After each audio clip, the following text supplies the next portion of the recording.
নমস্কার বন্ধুরা, আজকে ভিডিও আমি এখানে শুরু করছি। আর দেখো ভারী বৃষ্টি হচ্ছে। এখন বাজে 3:30। এরকম জল জমে আছে। এটা একটু পরে না মেয়েদের ডাক দেবো।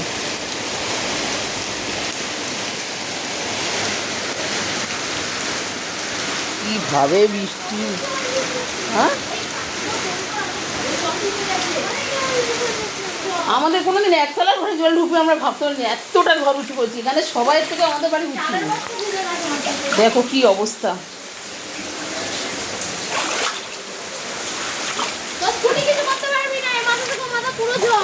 তোর দাদাই গাড়ি কিছু করতে পারছে না, বাইকগুলো সব ডুবে গেছে, স্কুটি তো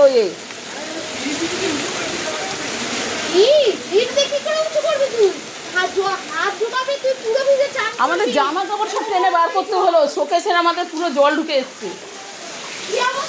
এরকম হবে আমরা ভাবতেই পারিনি গো। দেখো এরকম বৃষ্টি আমি জীবনে দেখিনি সত্যিকারে। দেখো সব খাটে উঠে আছে, এই যে ঘরে জল। কি অবস্থা! ঘুমাচ্ছিলাম, ঘুম ভেঙে সব সারা পাড়ার লোককে ডেকে তোলা হলো।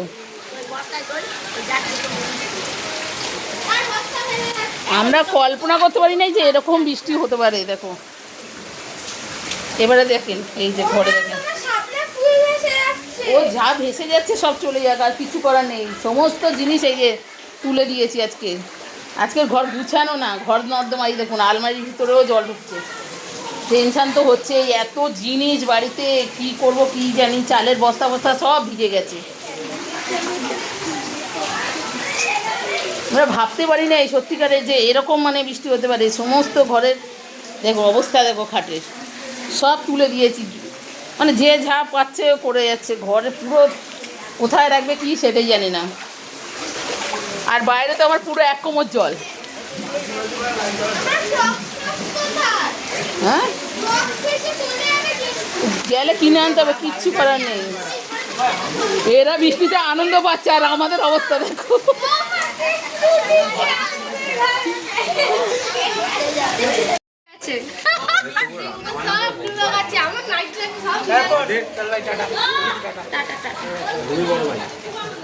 ওদের একদিকে সুবিধা, ওটা শুধু বাইকের জন্য, নাহলে থোড়াই না নাম তো নিচ্ছে।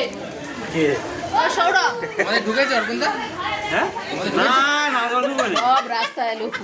পুরো ওর কম্পিউটার টেবিল। যা যা তুই খুঁজছিস ভাই, চেন খুঁজছিস? চেন থাকবো না, থাক। না না, চেন উঠিয়ে কিসের চেন? Dish lock. ওরা উঠেছে। আমার ফোনটা দাও, সাথে থেকে একটা ভিডিও কল করি। এই ওরা উঠেছে। মা আমার ফোন দেখো এইরকম রান্নাঘরের মধ্যে জল।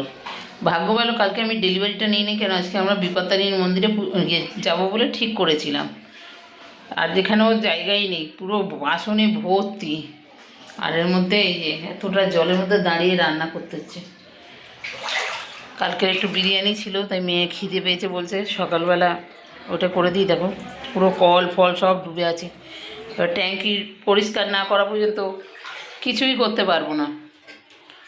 খুবই প্রবলেম হচ্ছে, কি করব। তাই তো ভাবছি যে ঝাড়খণ্ড যেখানে যেখানে বন্যা হয় তারা কি করে, আর আমরা এই রান্না করতে পারছি না। এবারে গ্যাস ফ্যাস সমস্ত এখানে বার করে রেখে দেওয়া হয়েছে। কেন, এই বৃষ্টিতে সবাই ভিজছে বলে আবার কতগুলো চা বানিয়ে দিয়ে এলাম সবাইকে। আর কাগজের কাপগুলোও নেই যে দেবো। সব বাসনও বার হয়েছে, কিন্তু বাসন ধোবার জন্য জল নেই। ট্যাঙ্কি যেটুকুনি জল আছে নিজেই জানি না কতটুকুনি জল আছে। তা সেইটা বুঝে আমাকে কাজ করতে হবে। ট্যাঙ্কির জলটা নষ্ট করলে হবে না। তাই এমনকি এই জলটাই নিয়ে বাথরুমে ঢালতে হচ্ছে।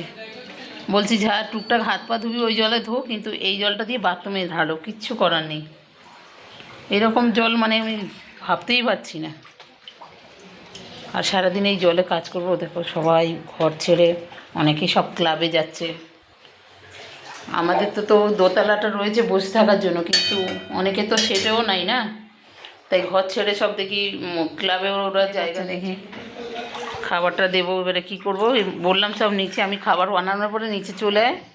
উপরে গোপাল আছে তো, তাই বিরিয়ানিটা রয়েছে, আমি বিরিয়ানিটা তো খেতে পারবে না উপরে, সেই জন্য নিচে চলে আসতে বললাম। নিচেও দেখো জায়গা কোথায় যে বসবে, তাও তো জায়গাই নেই।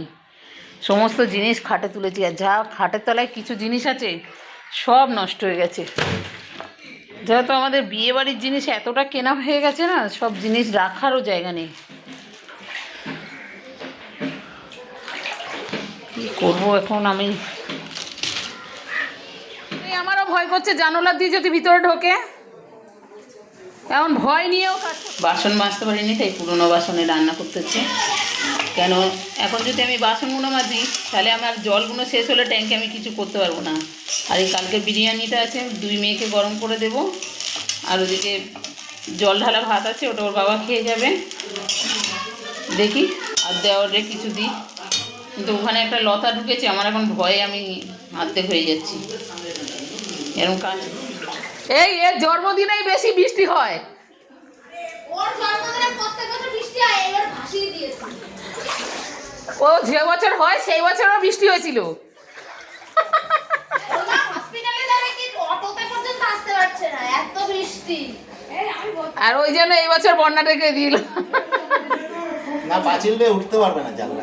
না না, ওইখানে টিনগুলো আছে, টিনের ভিতরে ওই এইখান থেকে সব যাচ্ছিল মাছগুলো।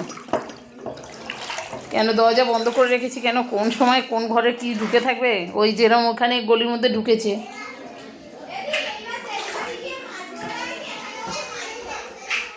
বাবা দেখবে, জলের উপর দাঁড়িয়ে দাঁড়িয়ে খাচ্ছি আমরা। কি এক্সপেরিয়েন্স! সত্যিকারে এইবারে আমাদের লোক রেস্টুরেন্টে খায়, কিন্তু ওখানে মাছগুলো পায়ে কামড়ায় ভালো মাছ। কি হলো? ভালো মাছ। হ্যাঁ খাবার তো হয়ে গেছে, দিচ্ছি। হ্যালো, আমরা বসে বসে আমা দেখো দেখো অবস্থা দেখো, দেখো এই যে রান্নাঘরের এই হাল হয়েছে। পুরো সমস্ত মলার বালতি বালতি সব উল্টে পড়ে আছে, বাসন সব উল্টে পড়ে গেছে। এগুলো বাসনগুলো মাজছি, তাও কি করছি, বালতি করে জল নিচ্ছি। কেন ট্যাঙ্কির জল নোংরা হয়ে গেছে, ওই ট্যাঙ্কির জল তো মানে নিচে তুলতে পারবো না, সেই জন্য ট্যাঙ্কির জলে করছি। আর এখন বাসনগুলো সব ওই পাশের বাড়ি ওদের একটা টাইম কলের পাইপ লাগিয়ে উঁচু করেছে, সেখান থেকে নিয়ে এসে বাসন ধুচ্ছি। মানে রান্নাঘরের যা হাল হয়ে আছে কি বলবো। আর এই যে জলের মধ্যে পা দিয়ে আমাদের বাসন ধুচ্ছে, ঠিক আছে রান্নাঘরে বা। আর দেখো মেয়ের বিয়ের বাসনগুলো সব জলে ডুবে গেছিলো। আসলে আমি ট্যাঙ্কে রেখেছি, আমারও মনে নেই। আর ওদিকে শুভ এসে বলছে আমাদের পিতলের বাসনগুলো সব নোংরা হয়ে গেছে জলে ডুবে। আমার তখন মনে পড়েছে তাড়াতাড়ি করে নিয়ে এসে এখানে মুছে টুচে রেখে দিয়েছি। কী হবে দেখুন, দেখুন ঘরে জল লেগেছে। আর এই দেখুন মানে পুরোটা লাভেনি, অল্প অল্প আছে তার জন্য। আর এই কাদা পুরো ঘরটার অবস্থা কী! জীবনের প্রথমবার এগুলো আমাদের ইয়ে হলো, তাই না স্মৃতি? যে হ্যাঁ ঘরের কি অবস্থা হতে পারে, পুরো কাদা। এখানে জলটা লেগেছে, তাই এখানে একটুখানি মেয়ে জল ঢেলে দিয়েছে, কিন্তু এখনও বৃষ্টি পড়ছে, আবার কি করবে জানি না। জল যদি হয় ওই জন্য এখন ধোবো না, একটু পরে ধোবো। জলটা কতটা লাভে দেখি। আর এর মধ্যে রান্না হয়েছে দেখো, ডিম ভেজেছি আজকে, আলু সিদ্ধ করেছি, আর হচ্ছে ডাল, আর একটা ইলিশ মাছ ছিল, সেই ইলিশ মাছের ঝোল করে রেখে দিয়েছি। শাক শাপলা সবই নিয়ে আসা ছিল, কিন্তু জলের অভাবে ধোবার ভরে কাটি নাই, কিছু রান্না করি নাই। যে কটা শর্ট কাজ হয় সেই কটা রান্না করা হয়েছে। আর এই যে লঙ্কা, বিনা আবার বলেছে একটু লঙ্কা বেশি করে ভাজো। আমাদের আলু সিদ্ধ মাখা হয়ে গেছে, এবার ওর জন্য লঙ্কাটা ভাজা রয়েছে। দেখা যাক কী করা যায়। সবার অসুবিধা এখন, আমাদের তো ও তো রান্না করতে পেরেছে, অনেকে পারেই নি রান্না করতে। আর এমন অবস্থা যে রান্না করে দিয়ে আসবো, আমি নিজেই, আমার কাস্টমার নিজে বলছে যে বৌদি একটু কী করবো, আমি রান্না করতে হবে। বলছি দেখো আমি ঘরে বসে রান্না করতেই পারছি না, মানে এতটা জলে দাঁড়িয়ে দাঁড়িয়ে আমি রান্না করছি, আমার যে কী অসুবিধা হচ্ছে কি বলবো। না হলে তো দিয়ে আসতাম। আর তার থেকে 1 হাঁটু করে জল মেয়ে যাবে কি করে দিতে, কখন লাগবে জল তার উপরে নির্ভর করছে। এখন তো 2টো বাজে, এখনও তো জল কমেনি কিছু, সব ডুবে গেছিলাম, তবু একটু কমেছে। না এরকম ভাবা যায়নি যে এরকম জল হবে। দেখো রান্নাঘরটায় জল লেগে গেছে, তাই রান্নাঘরটা পুরো মুছে নিয়েছি, পরিষ্কার করে নিয়েছি। আর এবারে ঘরের রাত্রের রান্না হবে।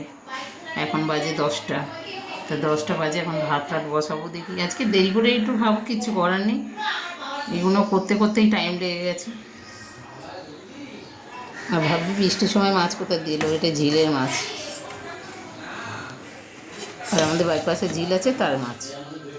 আর দেখো মেয়ের ছাত্র বাবা সব মাছগুলো দিয়ে গেছে, তাই এই মাছগুলো আমি কেটে কুটে রাখি, ডাল আর মাছ ভাজা করব। তো আজকে ভিডিও আমি এখানে রাখছি। ভালো লাগলে কমেন্ট করো, শেয়ার করো, লাইক করো, সাবস্ক্রাইব করো। ভালো